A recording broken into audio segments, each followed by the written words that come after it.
I noticed that Riri had been in combats, underwater, kidnapped, and her cornrows were impeccable the entire time. Can we talk about your character's hair journey and what it symbolized in the film? Are you doing this to me?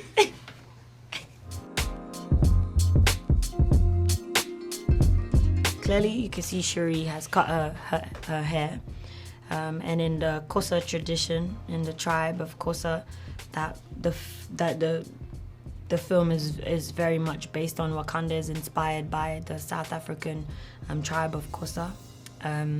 And when you go through mourning and loss, there is a ritual that you do in your tradition, and you cut off your hair, and that's basically what took place. She, in mourning her brother, it's the right thing to do in your tradition to cut off your hair.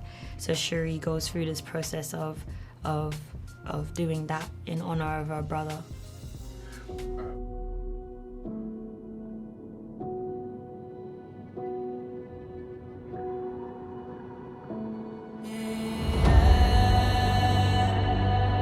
And we wanted the hair to be cutting edge.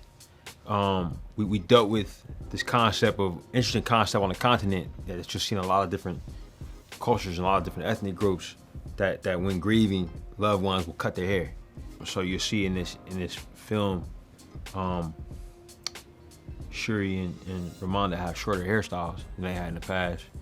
It was kind of like implying that there was a change. It's interesting because Nakia, who's on the opposite end of that grieving spectrum's hair is longer. You know, there was a contrast there that we talked about and we were real thoughtful on. Stop! Right there! Who are you? And how did you get in here? This place is amazing. When we were talking about the hair for Nakia in this story, I wanted to capture her maturity, her growth, her shift in priorities. You know, in this film, we see her in a different place in her life. Things have changed a lot. She's lost the love of her life. She has new responsibilities. And what can show that in hair? And so I thought of locks, because locks speak of history, but they also are they're an efficient hairstyle. You know, when you have locks, you have less to do with your hair. And for me, it spoke of a woman with more on her mind than fixing her hair every morning.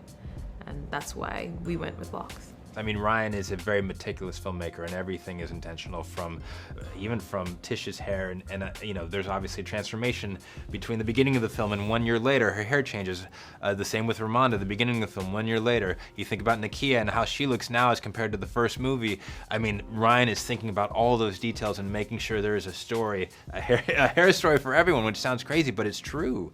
And it's because all that talks to character. But I mean, it's detail, man. You're dealing with colored folks, you know what I'm saying? Black people and indigenous Americans, you know what I'm saying? And I think people all over the world, how they wear their hair says something about where they are in society, where they are in life, time periods. That's something that's like universal, you know what I'm saying? It's a form of expression, both personally and culturally. You can tell people's class oftentimes about how they rocking their hair. Sometimes they religious beliefs, you know what I'm saying?